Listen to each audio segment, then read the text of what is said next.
Hi everyone, मैं रुपेश कुमार मिश्रा अपने YouTube channel brainstorm ED पर आप सभी का स्वागत करता हूं।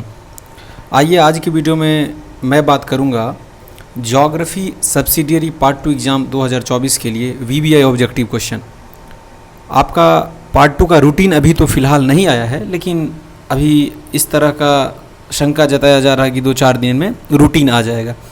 रूटीन में आप लोग का ऑनर्स पेपर का डेट, सब्सिडियरी परीक्षा का डेट, आपका MIL का डेट, सब कुछ लिखा हुआ रहेगा। तो समझिए 2-4 दिन में रूटीन आपका आने वाला है। तो आपने ऑनर्स पेपर का बेहतर ढंग से तैयारी कर लिया होगा, ऐसा मैं उम्मीद लगा रहा हूँ। और सब्सिडियरी पेपर का भी लगभग आपने कर लिया होगा। और जिन लोगों ने नहीं किया है वो लोग जल्दी से कर लीजिए। बाकी मैं कंटेंट अपने चैनल पर अपलोड लगातार कर ही रहा हूँ, उसको भी जाके देखिए। ज्योग्राफी का आज मैं सब्सिडियरी पार्ट 2 2024 के लिए ऑब्जेक्टिव 75 क्वेश्चन यहाँ से आपको पहले सेट में बताऊँगा। आपका ज्योग्राफी का लगभग 3 से 4-5 सेट वीडियो अपलोड होगा। पूरा उसको देख लीजिएगा, तो मुझे नहीं लगता है कि उससे बाहर कहीं यूनिवर्सिटी क्वेश्चन आपका पूछेगा। वैसे भी 3 से 4 साल का क्वेश्चन में से लगभग आपका 60, 70, 80% रिपीट होता है। तो जितना क्वेश्चन मैं आज की वीडियो में बताऊंगा बहुत ही ध्यान से देखना है। हर एक क्वेश्चन काफ़ी इंपॉर्टेंट रहने वाला है। बाकी 4 साल का क्वेश्चन पेपर भी मैं एनालिसिस कर रहा हूँ, 20 से लेकर के 23 तक का। चैनल पे जो लोग नए हैं सब्सक्राइब कर लेंगे ताकि आपको हर एक अपडेट और नोटिफिकेशन समय समय पे मिल सके और इस तरह का एजुकेशनल कंटेंट भी मिलता रहे। एक और बात, आप लोगों से रिक्वेस्ट है कि टेलीग्राम चैनल को ज्वाइन कर लीजिए। वहाँ पर आपको यूनिवर्सिटी का हर एक अपडेट, नोटिफिकेशन, मैं जो कुछ पढ़ाऊँगा उसका PDF वगैरह आपको मिल जाएगा। पार्ट 3 का भी तैयारी आपको यहीं से करना है। पार्ट 2 एग्ज़ाम के बाद आपको टेलीग्राम चैनल से काफ़ी फ़ायदा मिलेगा। मैं इसलिए हर एक वीडियो में टेलीग्राम चैनल ज्वाइन करने के लिए रिकमेंड करता हूँ। आइए बात करते हैं ज्योग्राफी सब्सिडियरी पार्ट 2 के पहले सेट में 75 क्वेश्चन पर। देखिए सबसे पहला क्वेश्चन इसमें, भारत की स्थल सीमा की लंबाई कितनी है? तो इसका लंबाई याद रखना है आपको, 15,200 किलोमीटर भारत का स्थल सीमा का लंबाई है। ज़्यादा एक्सप्लेनेशन मैं नहीं करूँगा, बस यहाँ पर क्वेश्चन के साथ साथ डायरेक्टली मैं आपको आंसर बता रहा हूँ। एक्सप्लेनेशन के लिए आप लोग चाहो तो खुद से डीप से पढ़ सकते हो, लेकिन मैं अभी आपको यही सुझाव दूंगा कि सिर्फ क्वेश्चन को जितना मैं बताऊंगा पूरा वीडियो देख करके उसको याद कर लीजिए। इतना समय नहीं है कि सब्सिडियरी को पूरा तरह से उस पर आप थीसिस करने के लिए बैठोगे। जितना ज़रूरी है बस उतना दिमाग लगाइए, बाकी ऑनर्स पेपर को ज़्यादा समय दीजिए। भारत का देशांतरीय विस्तार कितना है? तो ये है आपका 68 degree 7 minute east to 97 degree. ठीक है, ये आपका हो जाएगा, इसका ऑप्शन हो जाए बी। दिए गए भारतीय द्वीप में से कौन सा भारत और श्रीलंका के बीच स्थित है? तो ये है आपका रामेश्वरम। और ये रामेश्वरम कहाँ पे है? तमिलनाडु में। तमिलनाडु, ये वही तमिलनाडु जहाँ पे भारत के पहले राष्ट्रपति थे, मतलब भारत के पूर्व राष्ट्रपति डॉक्टर APJ अब्दुल कलाम का जन्म तमिलनाडु में ही हुआ है। पहले राष्ट्रपति नहीं, पहले राष्ट्रपति तो डॉक्टर राजेंद्र प्रसाद थे, पूर्व के राष्ट्रपति। दामोदर नदी कहाँ समाप्त होती है? तो ये होता है हुगली नदी। तो ऑप्शन इसका क्या हो जाएगा? It will be the B. Bharat में पृथ्वी का कितना प्रतिशत भूभाग है? तो लगभग आपका 2.3% इंडिया कंट्रीब्यूट करता है। डेक्कन ट्रैप किस प्रकार की चट्टान से बना है? डेक्कन ट्रैप के बारे में पूछ रहा है। तो ये बना है आपका बेसाल्ट रॉक से। बसाल्ट रॉक से ये डेक्कन ट्रैप बना हुआ है। झारखंड सबकी तरफ है आपका डेक्कन ट्रैप। ऑप्शन इसका क्या हो जाएगा? सी। भारत का प्रथम राष्ट्रीय जलमार्ग कौन सा है? तो ये है इलाहाबाद और हल्दिया। ऑप्शन डी होगा। टाटा आयन एंड स्टील निम्नलिखित में से किस खादान से कोयले का उपयोग करता है? तो ये करता है झरिया का मैदान। तो ऑप्शन इसका क्या हो जाएगा? बी, झरिया का मैदान। बस ध्यान से आपको क्वेश्चन के साथ साथ ऑप्शन को भी देखना है और याद करने का प्रयास करना है। भारत में पहला एल्यूमिनियम प्लांट कहाँ स्थित था? तो ये था आपका अल्लूपुरम। कहाँ पे है? तो ये है आपका केरल में। तो ऑप्शन इसका क्या हो जाएगा? डी। हो सकता है आपके एग्ज़ाम में ये ऑप्शन ए में डाल दे, इसको बी में डाल दे, रिप्लेस हो सकता है, लेकिन राइट ऑप्शन तो 4 में से कोई एक तो रहेगा ही ना। 10 देखिए, भारत का सबसे बड़ा शिप यार्ड कहाँ पे है? तो ये है कोचिन शिप यार्ड लिमिटेड। तो ऑप्शन इसका क्या हो जाएगा? डी। याद कर लेना है, सबसे बड़ा शिपयार्ड कहाँ पे है? कोच्चिन में। नेक्स्ट इज वर्ष 2022 से 23 में भारत का सबसे बड़ा मछली उत्पादक राज्य कौन सा है? तो ये है आपका आंध्र प्रदेश, सबसे बड़ा मछली उत्पादक राज्य। तो ऑप्शन क्या हो जाएगा? ए। भारत में पर्ल फिशिंग मुख्य रूप से कहाँ की जाती है? तो ये किया जाता है तूतीकोरिन में। तो ऑप्शन इसका ए आप लोग याद कर लोगे। 13 देखिए, डेक्कन ट्रैप निम्नलिखित में से किस मिट्टी को मूल सामग्री प्रदान की है? तो ये है आपका काली मिट्टी। बहुत टाइप का, डिफरेंट टाइप का आपका सॉइल होता है, काली होता है, ब्लैक होता है ना। विंध्य श्रेणी मुख्य रूप से किस प्रकार की चट्टानों से बनी हुई है? तो ये है आपका बलुआ पत्थर। तो ऑप्शन इसका ए होगा। अधिकांश कोयला निक्षेप निम्नलिखित में से किस निक्षेप से संबंधित है? तो गोंडवाना जमा। तो ऑप्शन इसका क्या हो जाएगा? डी। कश्मीर में लैकुस्ट्राइन और फ्लूविएटाइल मूल के झुके हुए बेड का क्या नाम दिया गया है? इसको नाम दिया गया है करीवास। तो ऑप्शन इसका सी हो जाएगा। आप लोगों का जो भी सब्सिडियरी सब्जेक्ट होगा उसके बारे में वीडियो के कमेंट बॉक्स में आके बताइए, उसका भी कंटेंट बेहतर तरीके से चैनल पर अपलोड किया जाएगा। जब तक आप कमेंट नहीं करोगे कैसे पता चलेगा आपका कौन सा सब्जेक्ट है? वैसे तैयारी के लिए मार्केट से गेस्ट पेपर भी आप खरीद सकते हो, गेस्ट पेपर से भी बहुत क्वेश्चन आपका मिलता है, ऐसा नहीं है।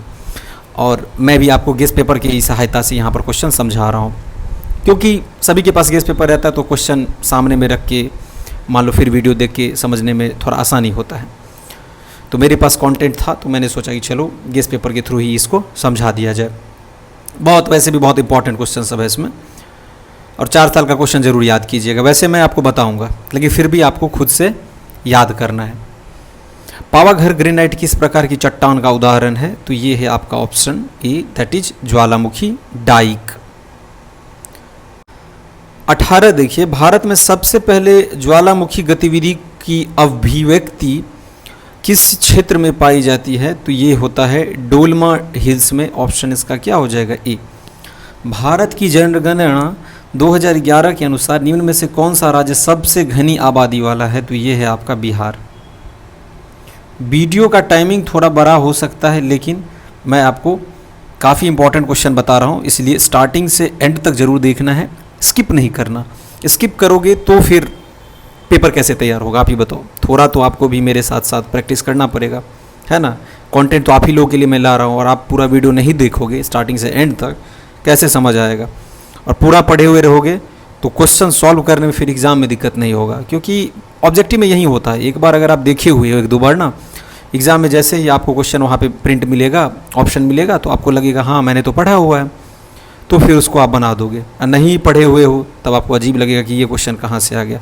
वैसे ज्योग्राफी का तो बहुत सारा क्वेश्चन क्लास 9th और 10th के लेवल पर रहता है, वैसे भी आप बना दोगे, लेकिन फिर भी आपको पढ़ना है।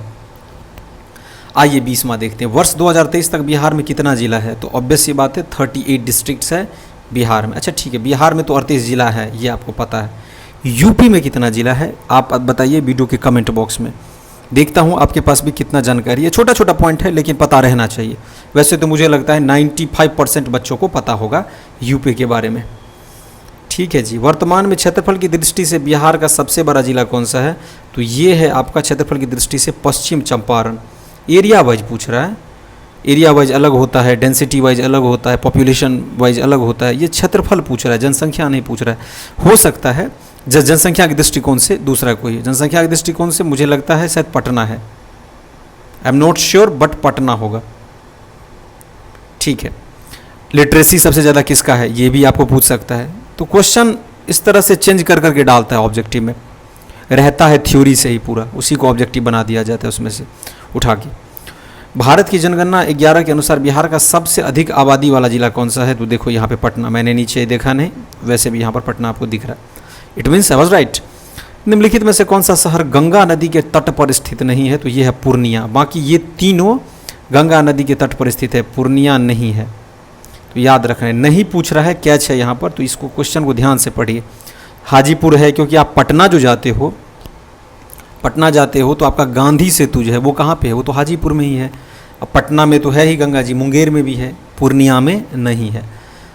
भारत की जनगणना 2011 के अनुसार बिहार का सबसे घनी आबादी वाला, देखो पटना हो जाएगा ऑप्शन इसका डी। भारत की जनगणना 2011 के अनुसार बिहार का सबसे कम आबादी वाला जिला तो ये है आपका कैमूर, सबसे कम आबादी है इसका। अच्छा, पूरे भारत में आप बताओ कि सबसे कम आबादी वाला राज्य कौन सा है। यहाँ पे तो जिला पूछेगा क्योंकि राज्य के अंदर का पूछ रहा है, मैं आपके पूरे इंडिया में पूछ रहा हूँ। सबसे कम आबादी वाला जो मतलब आपका राज्य है वो कौन सा है, और एरिया सबसे छोटा किसका है पूरे इंडिया में। 28 आपका स्टेट है, उसमें सबसे एरिया छोटा किसका है, और आपका आबादी सबसे कम कौन से स्टेट का है, ये भी आपको वीडियो के कमेंट बॉक्स में आके बताना है। क्वेश्चन को देखो, प्रैक्टिस करोगे और जगह जगह से ढूंढोगे, अगर नहीं भी पता है तो बहुत कुछ आपको सीखने के लिए मिलेगा। सीखने का अगर चाह हो तो फिर आपको आज के समय में हर जगह कंटेंट मिल जाता है। इंटरनेट का समय है, टेक्नोलॉजी इतना आगे बढ़ चुका है, बस आपको थोड़ा दिमाग लगाना है और मेहनत करना है। आउटपुट आपके सामने खुद ब खुद निकल के आएगा। आगे भी एग्ज़ाम में बहुत हेल्प करता है ये सब क्वेश्चन, है ना। वाल्मीकि राष्ट्रीय उद्यान बिहार के किस जिले में स्थित है, तो ये है आपका पश्चिम चंपारण में वाल्मीकि नेशनल पार्क, पश्चिम चंपारण। ऑप्शन इसका बी होगा। नवीनतम आंकड़ों के अनुसार बिहार में कितने राष्ट्रीय उद्यान मौजूद है। नेशनल पार्क के बारे में पूछ रहा है, तो एक नेशनल पार्क है आपका, वो है वाल्मीकि नेशनल पार्क। ऑप्शन इसका क्या हो जाएगा, डी। बिहार की निम्नलिखित में से किस जिले में इलेक्ट्रिक लोकोमोटिव फैक्ट्री स्थित है, ये है आपका मधेपुरा में। आपका इसका ऑप्शन क्या हो जाएगा, बी। अच्छा, बिहार में एक है आपका नेशनल पार्क, नेशनल पार्क का नाम हो गया वाल्मीकि। अच्छा, ये बताओ कि दुधवा नेशनल पार्क कहाँ पे है, काजीरंगा नेशनल पार्क कहाँ पे है, नमदफा नेशनल पार्क कहाँ पे है, जिम कॉर्बेट नेशनल पार्क कहाँ पे है, मानस नेशनल पार्क कहाँ पे है, कान्हा नेशनल पार्क कहाँ है। ध्यान से जितना मैंने बताया सभी का उत्तर बिना कहीं से सर्च किए हुए आपको कमेंट बॉक्स में आके बताना है। कान्हा, नमदफा, मानस और मैंने जो बताया उसको ध्यान से सुन के आप बताइए। वर्ष 2022 से 23 तक बिहार का कौन सा जिला अभ्रक का सबसे बड़ा उत्पादक है, ये है आपका गया। तो ऑप्शन इसका क्या हो जाएगा, ए। किस शहर को भारत की सिलिकॉन वैली, ऑप्शन इसका सी होगा, बेंगलोर को सिलिकॉन वैली के रूप में जाना जाता है। भारत में पहली बुलेट ट्रेन कहाँ चलेगी, चली थी नहीं, चलेगी क्वेश्चन में देखिए, तो ऑप्शन इसका होगा मुंबई से अहमदाबाद। ऑप्शन इसका ए हो जाएगा। और कहाँ चली थी, तो मुंबई से थाने। कितने ईस्वी में, तो 1853। लेकिन पूछा गया है कहाँ चलेगी, तो ऑप्शन ए। भारत का सबसे लंबा राष्ट्रीय राजमार्ग कौन सा है, ये है NH 4444। भारत का सबसे छोटा राष्ट्रीय राजमार्ग, तो ये है ऑप्शन डी, इनमें से कोई नहीं। कहीं कहीं पे आपका इनमें से कोई नहीं वाला ऑप्शन भी सही होता है किसी किसी क्वेश्चन में। बिहार का राजकीय पक्षी कौन सा है, ये है गोरैया। गोरैया आपका राजकीय पक्षी है। बिहार का शोक किस नदी को कहा जाता है, तो कोसी नदी को बिहार का शोक कहा जाता है, कोसी को। सौरव ऑफ बिहार।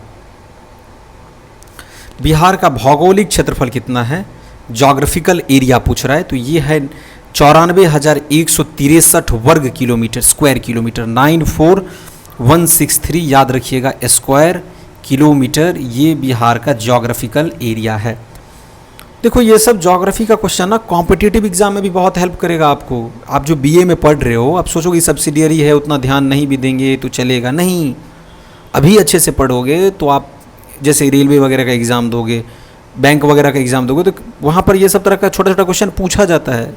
जीके में ना कोई छोटा क्वेश्चन होता है, ना ही कोई बड़ा होता है। कभी कभी हम लोग माइनर क्वेश्चन में मिस्टेक कर देते हैं, इसीलिए हर एक क्वेश्चन को ध्यान से याद कीजिए ताकि आगे की परीक्षा में भी आपको वो हेल्पफुल रहे। फिलहाल देखते हैं 37वां क्वेश्चन। वित्तीय वर्ष 21 से 23 में बिहार का विकास दर कितना रहा था, तो याद रखिएगा ये डाटा 10.9%। वर्ष 11 के अनुसार, रिपोर्ट के अनुसार बिहार का साक्षरता मतलब होता है लिटरेसी प्रतिशत कितना है, तो ये है आपका 61.8%। अभी बढ़ा है, अभी वैसे जनगणना नहीं हुआ है तो अभी आपको 61.8 से बढ़ के 70 के आसपास पहुंच गया होगा, 70 से ज़्यादा भी हो सकता है, लेकिन ये 11 का जनगणना रिपोर्ट पर बात कर रहा है। वर्ष 23 तक बिहार का एकमात्र रामसर स्थल कौन सा है, तो रामसर साइट है आपका बेगूसराय में कांवर झील इन बेगूसराय, कांवर झील, कंवर लेक। भाखड़ा नंगल बांध ये है आपका सतलज नदी पर। सीताकुंड गर्म पानी का झरना बिहार के किस जिले में स्थित है? ये है मुंगेर में, तो ऑप्शन इसका डी होगा जी। सबसे ऊंची चोटी बिहार का कौन सा है? सोमेश्वर रेंज, ऑप्शन इसका सी होगा। ककोलत जलप्रपात बिहार के किस जिले में स्थित है? ऑप्शन इसका ए होगा, नवादा। बिहार में अब तक का सबसे ठंडा तापमान -2 डिग्री सेल्सियस जितना कम कहाँ रिकॉर्ड किया गया था? ये हुआ था आपका फोरबिसगंज में, ऑप्शन इसका डी हो जाएगा। 0 डिग्री सेल्सियस से भी नीचे आपका ये -2 डिग्री सेल्सियस पर सोचो कितना ठंड होगा वहाँ पे फोरबिसगंज में, ऑप्शन इसका डी हो जाएगा। और यहीं फिर 2 डिग्री सेल्सियस रहता तो -2 से कम ठंड लगता है 2 डिग्री सेल्सियस पे। जब ही माइनस में चला जाएगा तो ठंड बढ़ता चला जाएगा, और प्लस में जाएगा तो फिर गर्मी बढ़ेगा। अभी 40 डिग्री सेल्सियस जैसे टेम्परेचर है तो ज़्यादा गर्मी है, वही -40 डिग्री हो जाए तो कपकपाने वाला ठंड लगेगा। भारतीय वन अनुसंधान और शिक्षा परिषद का मुख्यालय कहाँ पे है? ये है देहरादून में, तो ऑप्शन डी होगा। नेक्स्ट इज शुष्क क्षेत्र वन अनुसंधान कहाँ स्थित है? तो ये है जोधपुर, ऑप्शन ए में। मैं बहुत आराम से हर एक क्वेश्चन और उसका उत्तर आपको बता रहा हूँ, और यहाँ भी लिखा हुआ है, ध्यान से देखिए। हो सकता है कहीं पे मिसप्रिंट हो, अगर मिसप्रिंट है कहीं पर या कोई क्वेश्चन में मैं मिस्टेक कर रहा हूँ तो आप लोग आके अपना राय वीडियो के कमेंट बॉक्स में ज़रूर बताइएगा। इसके लिए मैं सदैव आपका आभारी रहूँगा, ताकि बाद में उसको भी करेक्शन किया जा सके और मैं भी वो सीख लूँ कि हाँ यहाँ पे मिस्टेक हुआ है, क्योंकि छोटा छोटा मिस्टेक मिसप्रिंट भी रहता है। शुष्क क्षेत्र वन अनुसंधान कहाँ स्थित है? तो यह है जोधपुर में। भारत में वन महोत्सव किस वर्ष शुरू किया गया था? तो 1950 में, तो ऑप्शन इसका क्या हो जाएगा? डी। अगला देखिए, कौन सा विशेष निकाय बहु अनुशासनात्मक मुद्दों से जुड़े पर्यावरणीय विवादों को संभालता है? तो ये है नेशनल ग्रीन ट्रिब्यूनल। भारत के किस राज्य में वन आवरण के तहत सबसे अधिक भौगोलिक क्षेत्र है? ये है आपका मध्य प्रदेश में, तो ऑप्शन इसका बी हो जाएगा। आपका मध्य प्रदेश का एरिया सबसे बड़ा था पहले, लेकिन अब आपका एरिया वाइज सबसे बड़ा राज्य कौन सा है? वो है राजस्थान। और उसी तरह सबसे छोटा राज्य कौन सा है? ये मैंने आपको पूछा है, ये आपको बताना है आगे कमेंट में, एरिया वाइज और साथ ही पॉपुलेशन वाइज भी। बंदीपुर टाइगर रिजर्व भारत के किस राज्य में है? तो ये है आपका कर्नाटक में, बांदीपुर। निम्नलिखित में से कौन सा भारत का पहला राष्ट्रीय उद्यान है? तो ये है आपका जिम कॉर्बेट राष्ट्रीय उद्यान, और ये कहाँ पे है? यूके, उत्तराखंड में। 1935 से लेकर के 38 के बीच में शायद इसका एस्टैब्लिशमेंट हुआ है, इसी बीच में। ईयर मुझे एग्जैक्टली याद नहीं है, लेकिन 35 से 40 के बीच में हुआ है, 1935 से 40 ये इसका स्थापना। मीठे पानी का प्राथमिक स्रोत क्या है? तो ये है बारिश, तो ऑप्शन इसका क्या हो जाएगा? Option C. भारत के किस मेट्रो शहर में वर्षा जल संचयन प्रणाली का उच्चतम कवरेज है? इनमें से कोई नहीं, option will B right. Ganga Kaveri link नहर का प्रस्ताव सबसे पहले किसने दिया था? तो डॉक्टर KL राव, याद रखिएगा, ऑप्शन डी होगा। भारत में महाकाली नदी का क्या नाम है? तो ये है शारदा। क्या नाम है इसका? शारदा। अगर ये वीडियो आपको अच्छा लग रहा है तो एक छोटा सा रिक्वेस्ट है कि वीडियो को लाइक ज़रूर करिएगा, क्योंकि आपका सपोर्ट का यहाँ पे बहुत आवश्यकता है। और चैनल को ज़रूर सब्सक्राइब करके रखिएगा, ताकि आपको आने वाले हर एक वीडियो का अपडेट और नोटिफिकेशन समय समय पे मिलता रहे। बेल आइकॉन है बगल में, उसको प्रेस कर लीजिएगा। अपने दोस्तों के साथ भी इस चैनल को ज़रूर शेयर कीजिए, उनको भी रेकमेंड कीजिए, क्योंकि आप लोग चैनल से जुड़ते हो, अपना प्यार देते हो, तो कंटेंट अपलोड करने के लिए काफ़ी प्रेरणा मिलता है। तो इसलिए आपका सपोर्ट बहुत ज़रूरी है। भारत के किस राज्य में पहला नलकूप लगाया गया था? तो उत्तर प्रदेश, ऑप्शन इसका ए हो जाएगा। उत्तरी गोलार्ध में ग्रीष्म अयनांत कब होता है? तो ये होता है 21 या 22 जून। ठीक है। निम्नलिखित में कौन पृथ्वी का सूर्य ताप नहीं करता है? तो ये है गुरुत्वाकर्षण, तो ऑप्शन इसका डी हो जाएगा, gravitation. Gravitation, option will be D. पृथ्वी का घूर्णन एक हो गया, अर्थ का रोटेशन होता है, अर्थ का एक रेवोल्यूशन होता है। रेवोल्यूशन होता है सन के अराउंड, रोटेशन होता है अपने ऊन एक्सिस पे स्पिन करता है अर्थ, जिससे दिन और रात का घटना होता है 24 घंटा आपका। और आपका रेवोल्यूशन से क्या होता है? आपका मतलब मौसम में बदलाव, मतलब मौसम में नहीं कहने, मतलब क्लाइमेट चेंज होता है, सीजन चेंज होता है। जैसे ठंडी आया, गर्मी आया, फिर उसके बाद आपका मान लो मानसून आया, तो ये सब आपका डिपेंड करता है रेवोल्यूशन पे। निम्नलिखित में से कौन सी बिहार की प्रमुख नकदी फसल है? तो ये है आपका गन्ना, गन्ना नहीं गन्ना, गन्ना तो आपका कैलकुलेशन हो जाता है, तो ये गन्ना होगा। लीची के उत्पादन में भारत का कौन सा राज्य अग्रणी है? ऑप्शन डी होगा बिहार। मुजफ्फरपुर का आपने नाम सुना होगा। 22-21 के आंकड़ों के अनुसार भारत का कौन सा राज्य आलू का अग्रणी उत्पादक है? तो उत्तर प्रदेश, तो ऑप्शन बी। छत्तीसगढ़ में भारत कितने राज्यों से घिरा है? छत्तीसगढ़, तो ये है आपका 7 राज्यों से, ऑप्शन डी। छत्तीसगढ़ का राजधानी कहाँ है बताइए तो कमेंट बॉक्स में। छोटा छोटा बात है, 4th-5वीं क्लास के बच्चों को भी पता रहता है, आपको भी पता होगा। भारत के किस राज्य की सबसे बड़ी तटरेखा है? तो ये है गुजरात। ठीक है, कोस्टल लाइन पूछ रहा है ये, कोस्टल लाइन। दादर और नागर हवेली की राजधानी कहाँ पे है? तो ये है आपका। भारत का कौन सा राज्य 3 देशों से घिरा हुआ है? ये है ए और सी, अरुणाचल प्रदेश। निम्नलिखित में से कौन सा बिहार का प्रमुख त्योहार है? तो ऑप्शन डी, छठ पूजा। निम्नलिखित में से कौन सा भारत का सबसे शुष्क स्थान है? तो ये है फलौदी। आगे देखिए, नर्मदा और ताप्ती नदी किस क्षेत्र में मौजूद है? तो ये है मालवा का पठार में, तो ऑप्शन ए। खादर को पंजाब में किस नाम से जाना जाता है? तो बेट के नाम से। जेलेप ला दर्रा कहाँ स्थित है? तो ये है आपका चुंबी घाटी। मर्ग, बुग्याल और पयार शब्द किससे संबंधित है? चारागाह भूमि से। टिस्को किन 2 नदियों के संगम पर स्थित है? तो डी होगा, सुवर्ण रेखा और खरकई। लाख एक प्रकृति राल है जो निम्नलिखित में से किसके द्वारा श्रावित होता है? तो कीरा।